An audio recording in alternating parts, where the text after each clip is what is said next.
Welcome to the third part of Footprints without feet. Before it, you have studied that Griffin attacked Mrs. Hall, the wife of the landlord, at the village of Iping, where he used to live in an inn. So after this attack, Griffin was going to be arrested by police because Mrs. Hall and others had informed local police to come there and to arrest Griffin because they had suspected that Griffin was a robber and he was a person creating witchcraft and he was a person harmful for all of them. So such kind of feeling was developed among them all. Now you see, Mrs. Hall entered the room of Griffin thinking that she would say something to Griffin, thinking that Griffin would be there. She went there. I want to know what you have been doing to my chair. Upstairs she demanded. And I want to know how it is you come out of an empty room and how you entered a locked room. Mrs. Hall wanted to know all the secrets behind Griffin's entering the room and coming out of the room.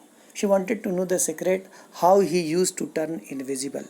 How was it possible for him to enter a bedroom which was already locked, to come out of a bedroom which was locked?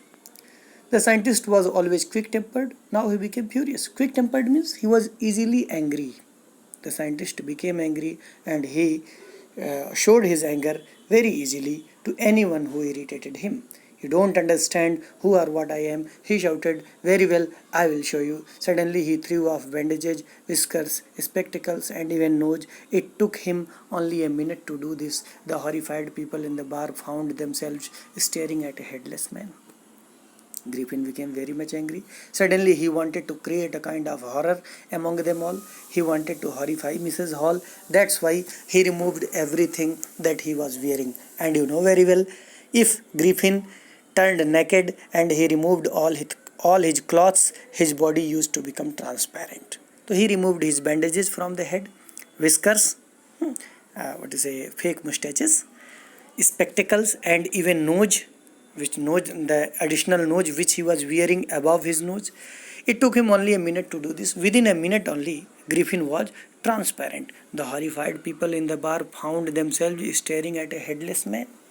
They found that the head of Griffin was disappeared and the rest of the body was standing there because he had removed clothing materials from above shoulders only. Rest of the part was clothed, that's why it was visible. Mr. Jeffers, the constable, now arrived and was quite surprised to find that he had to arrest a man without a head. Mr. Jeffers, who was the local police, he came there. He was very much surprised to see that he had come to arrest such a person as had no head, but this person was alive and standing.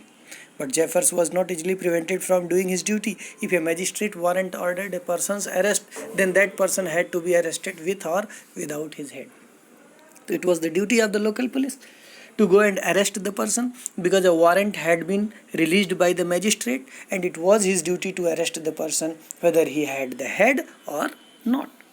There followed a remarkable scene as the policemen tried to get hold of a man who was becoming more and more invisible as he threw off one garment after another.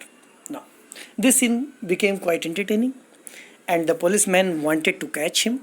He was running after him and the man was running away from the police. And every step in this event turned to be quite entertaining for others because he kept on removing one garment after another and by as many garments he removed, as many parts of his body turned transparent. Finally a shirt flew into the air and the constable found himself struggling with someone he could not see at all.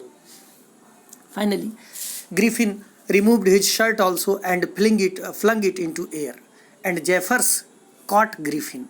But he was very much surprised that he was holding the body of Griffin, but he could not see Griffin. Some people tried to help him but found themselves hit by blows that seemed to come from nowhere.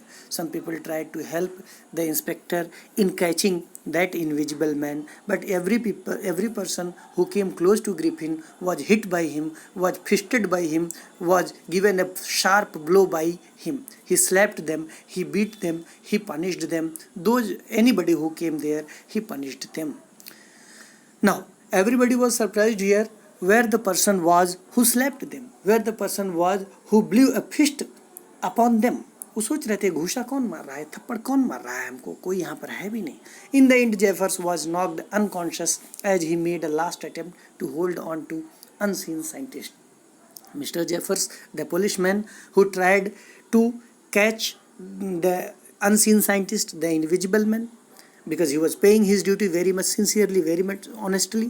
Finally, he found that Griffin had hit him so much hard that he turned senseless, he turned unconscious, and he had fallen upon the ground because he was trying to catch him, he was trying to hold on him.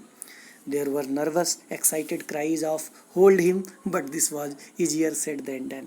Every person in that street was just crying, just speaking hold him, hold him, hold him. But it was easy to say hold him, but very difficult to hold him in reality. Griffin had shaken himself free, and no one knew where to lay hands on him. Finally, Griffin had kept himself completely free. He had attacked everyone and he had got himself in full freedom, and he found a chance to run away from there. Anybody who wanted to touch him was beaten by him, was punished by him. So this account was very entertaining about an invisible man, Griffin, a scientist.